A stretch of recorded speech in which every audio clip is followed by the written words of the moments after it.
the country. The leaders, including Wiper leader Kalonzo Musyoka and DAPK leader Eugene Wamalwa, say that the Kenyan police must be withdrawn to avoid being killed by marauding gangs. They were speaking today during the burial ceremony of Samuel Kaetuwai, who was killed during a security operation in Haiti on February 23rd this year. Hundreds of mourners, including the spokesman for the Haiti mission, Jack Ombaka, attended the funeral service at Naserian in Kajiado County.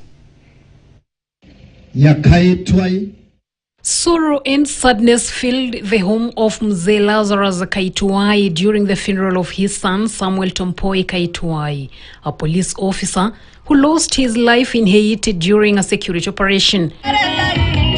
Hundreds of mourners gathered to pay their last respects to the deceased. Fellow police officers in their official uniforms led the ceremony. The family eulogized him as an obedient child. The widow of the late Kaetuwai asked the government to support her on her journey to raise the young children that Samuel left behind.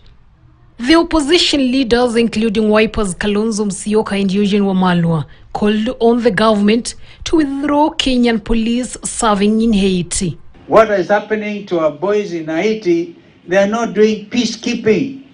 They are doing peace enforcement. And that is where the difference is.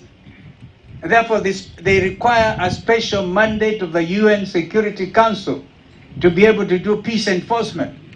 Our young man, Samuel, has paid the ultimate price. But every soldier, there can be no greater honor for any officer than the honor of serving your country and actually even paying the ultimate price, defending your country. Meanwhile, another police officer in Haiti was shot and sustained injuries on Tuesday while on the operation in Kenskof Belut area.